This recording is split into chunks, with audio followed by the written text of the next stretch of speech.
So service is actually our greatest award, because Krishna won't give it to just about anybody.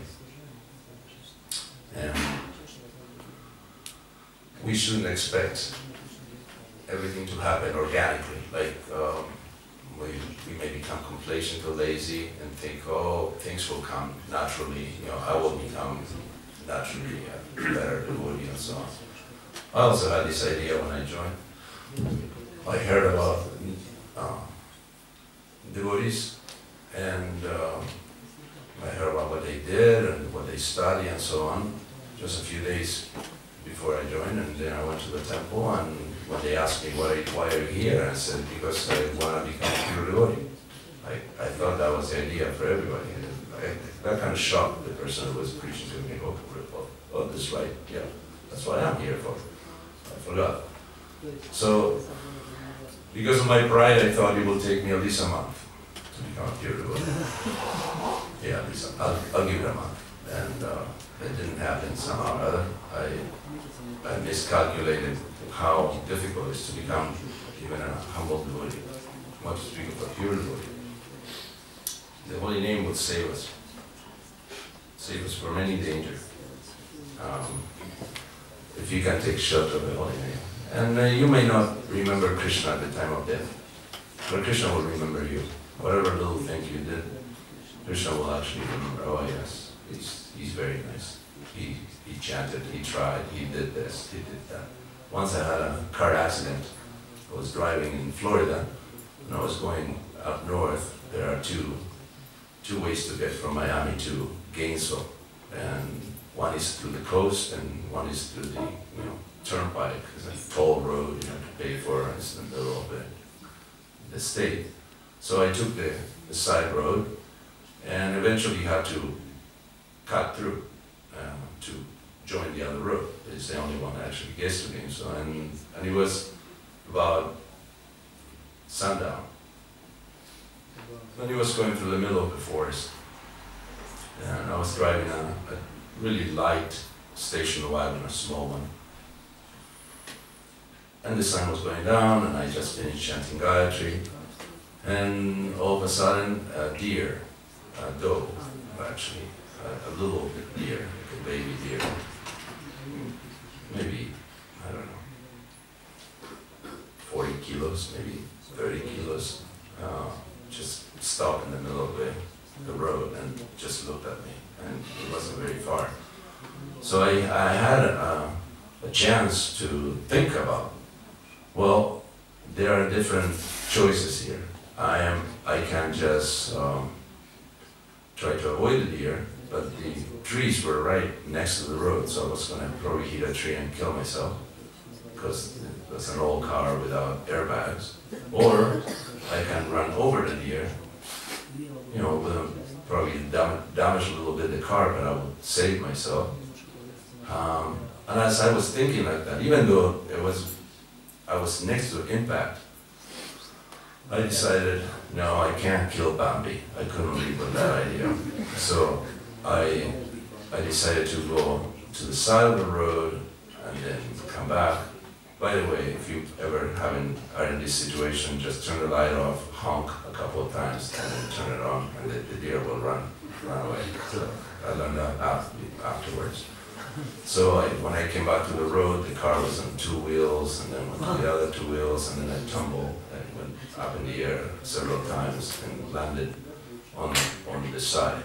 All the glass broke, the front and the back. All the windows were popped, the roof was caved, and I was on the side. But I realized I wasn't hurt, and I was chanting. That was the point why I told you this story. I was chanting. I didn't have a seatbelt on. I really don't like wearing a seatbelt. So I was somehow or other gently hanging onto the steering wheel and kind of floating and chanting Krishna, Krishna, Krishna. It wasn't Hare Krishna. It was, maybe I forgot Radharani, but somehow I remember Krishna. And Krishna, I was very peaceful. I was actually, I was thinking, I guess this is the way I'm going to die. That's okay. So Krishna, Krishna, Krishna. And then I landed And I had a little scrape because I was, I tumbled several times against the cement, the asphalt. But I was fine. So I immediately, I heard screeching. There were cars and a truck stopped to help me out, and they came and, are you okay, are you okay? I was saying, yeah, I'm fine. I'm just looking for my Birkenstock. I lost one of them during the ordeal. So, but they couldn't understand. They thought I was in shock, and that my Birkenstock was also attached to my leg, my foot and my leg. I was somewhere else in the car, not where I was. So they thought I should immediately get out. Come on, let us help you. I said, hey, just one second. I just didn't want to go outside without both of my shoes because it's mushy, the ground. Well, they didn't allow me to do that. They just pulled me from my shoulders and they took me out and said, you're going to hurt me. I'm fine. Now you're going to hurt me. So they asked me if I was okay. I said, yeah, I'm fine. But you're going to get a shock. I said, no, that was a shock. The car took all the shock. I'm fine. Do you want a cigarette? I don't smoke. Maybe you should. No, thanks. I'll be fine. So the car was total. It was not drivable. You couldn't even fix it. It was there. But the name was there. The name saved me. There's another incident that, well, I heard it from, firsthand from Jayapataka Maharaj. Actually, I heard it from Bhavananda years and years ago. That Jayapataka Maharaj was on an airplane, and he was reading the Bhagavatam, and an old lady was sitting next to him, and they didn't talk.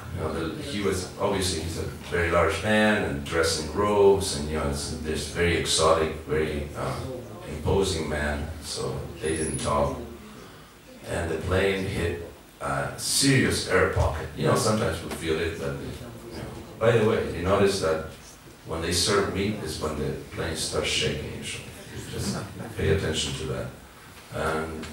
But it hit a air pocket and went down really seriously. That stuff was flying around, suitcases were flying, people were screaming. So he, of course, fastened his seatbelt, touched his Bhagavatam to his head, put it in his bag, to his bead bag, and started Hare Krishna, Hare Krishna, Krishna Krishna, Hare Hare. And eventually, after what it seemed to be a very long time, the plane kind of regained some altitude and normalized, and everybody was like, well, as I was telling you, just everything was fine. Just people were screaming, God, bloody hell, but all of a sudden they remember, oh, yes, I'm a very important executive in this company, fine. Although he probably needed diapers a moment ago. So Jayapataka Maharaj touched his bead back to his forehead, put it in his bag, took the Bhagavatam, continued reading from where he was reading. And the old lady next to him said, we were spared because you were on the plane. Very well.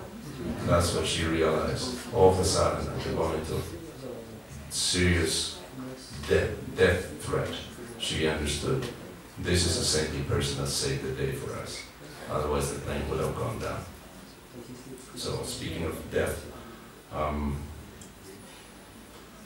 this is the only thing that's going to save us from death. Because death is coming to all of us. You can see.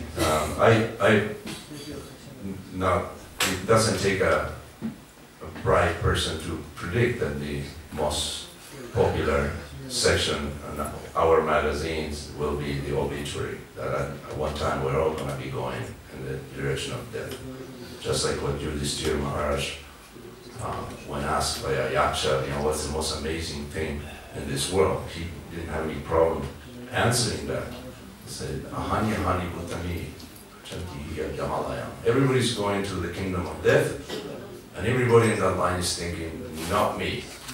No, it's not going to happen. What could be more amazing than that? That's massive illusion by everyone. So, death is coming.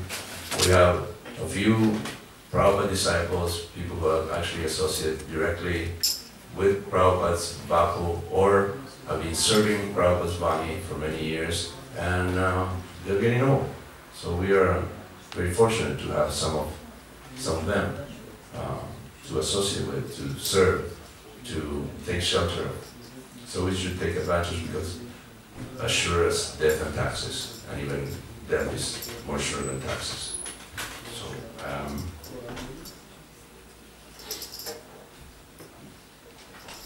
I think that's about all I have to say. If you have any questions, you can ask Satyananda Maharaj. He might have an answer. He's responsible for my speaking. Any questions? I have a small I can't hear. I have a small question. The deer needs to survive. Oh yeah. Actually, when the sheriff came, he asked me if the deer survived the ordeal.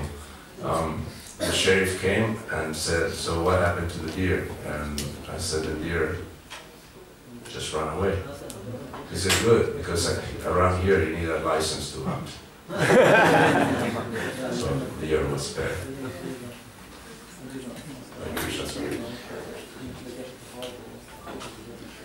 Anything else? Thank you very much.